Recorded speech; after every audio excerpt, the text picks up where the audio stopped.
Hay una pregunta que surgió en una conferencia sobre innovación educativa, una pregunta que incomoda y resuena, ¿no? Tu institución es un mamut. Y si lo pensamos, pues sí, una criatura imponente, fuerte en su momento, claro, pero también lenta, pesada, con una dificultad tremenda para adaptarse y que, bueno, eventualmente, Se extinguió, claro. exacto, se extinguió. Y la pregunta ¿es una metáfora quizá exagerada o es una advertencia real para nuestras universidades?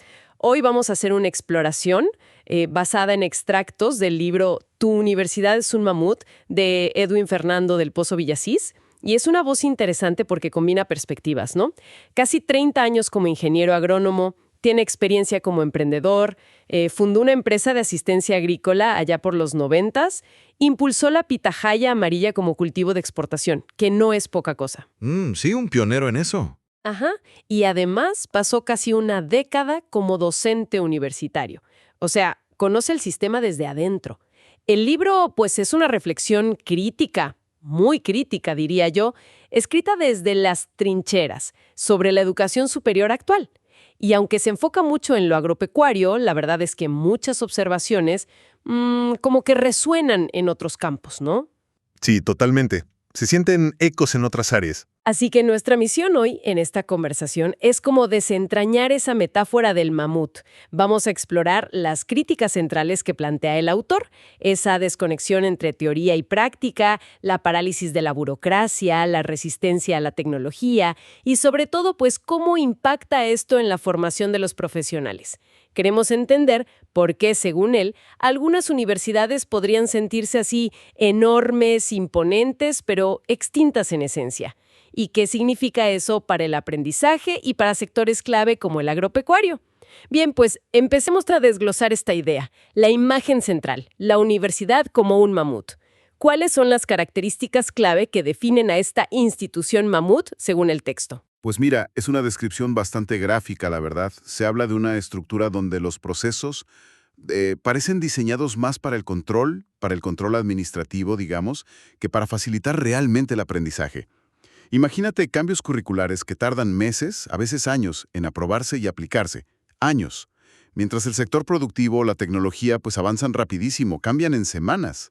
Uf, sí, una brecha enorme. Enorme. Y describe como una especie de temor latente, miedo a integrar tecnología. No, los celulares, la inteligencia artificial en clase. Miedo a escuchar al estudiante, a su voz crítica. Miedo incluso a que se usen los equipos, como que se prioriza más tener edificios, infraestructura, que fomentar ideas nuevas, ideas disruptivas. Más ladrillos que ideas, como dicen por ahí. Ándale, exacto. Y un punto que subraya el texto y que me parece muy peligroso, la complacencia. Esa creencia de que, bueno, como tuvimos éxito en el pasado, el prestigio que tenemos, pues eso ya garantiza el futuro. Y esa complacencia, ¿cómo se ve en el día a día? Menciona algo sobre la forma de enseñar, ¿verdad? Sí, justo. Apunta a que muchos docentes y autoridades pues tienden a replicar los modelos con los que ellos mismos aprendieron. Se sigue enseñando como en los 90s, o a veces, híjole, hasta como en los 70s. Y se ignora que el sector agropecuario hoy habla de drones, de IA para predicciones, de biotecnología, de sensores. Claro, el mundo cambió totalmente. Totalmente. El propio autor confiesa haber sentido esa rigidez. Describe una cultura donde, pues a menudo se premia la obediencia, el seguir las reglas al pie de la letra, y se desalienta o hasta se castiga la iniciativa, la propuesta diferente. Comparte esa sensación de sentirse, y lo cito, incómodo para algunos e invisible para otros. Cuenta, por ejemplo, cómo sus intentos por innovar, como cuando promovió la pitahaya, que era un cultivo no tradicional entonces, Ajá. encontraron mucha más apertura, más recepción entre los agricultores mismos que dentro de la academia, que se mostraba como reacia, ¿no?, al cambio. Entonces no es solo lentitud, es como una resistencia activa que tiene consecuencias serias. Exacto. Si vemos el panorama que pinta el libro, esta resistencia no es solo un tema de ineficiencia interna, ¿no? Tiene un impacto directo y grave. Contribuye a formar profesionales que, pues, pueden salir desconectados de lo que el mundo laboral actual necesita, de las herramientas que se usan hoy. Se perpetúa un modelo educativo que, según esta crítica, ya no responde bien ni a las necesidades del sector productivo ni a las de la sociedad. Es como un círculo vicioso que se retroalimenta. Mm. Y otro eje central de la crítica es esa desconexión con la realidad práctica, ¿no? Con el campo, con el hacer. El libro insiste mucho en que la agronomía, por ejemplo, pues no se puede enseñar bien nomás desde el escritorio o en laboratorio. Critica esa tendencia a enseñar teoría, no un sistema vivo. Hay una anécdota en el texto que creo que ilustra esto muy bien. ¿La recuerdas? ¿La del estudiante de fitopatología? Uf, sí, es muy reveladora, la verdad. Se trata de un estudiante que era brillante en clase, ¿eh? Dominaba toda la teoría de enfermedades de plantas, fitopatología. Pero al llevarlo a un cultivo real, a enfrentarse a plantas con problemas de verdad, concretos, el estudiante le confiesa al autor que era su profe. Profe, yo sé toda la teoría, pero aquí, parado frente a la planta, no sé ni por dónde empezar. Híjole, qué fuerte eso. No sé ni por dónde empezar. Exacto. Saben el qué, el concepto, pero les falta el cómo, la habilidad para diagnosticar, para actuar en una situación real que siempre es más compleja y menos controlada que un examen.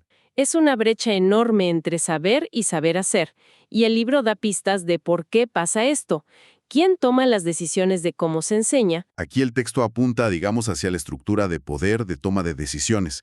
Señala que a menudo son directivos, personal administrativo, gente que quizá tiene poca o ninguna experiencia reciente en el campo, en la práctica agrícola actual.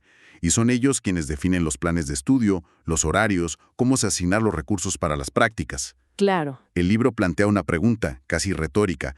¿Cómo puede un decano, un director, que nunca ha vivido la dinámica real del campo, con sus tiempos, sus urgencias, priorizar bien las prácticas o diseñar horarios que se adapten a los ciclos productivos?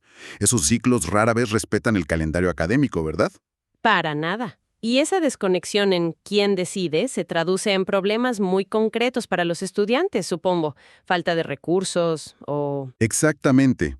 El texto describe situaciones que, híjole, suenan casi absurdas.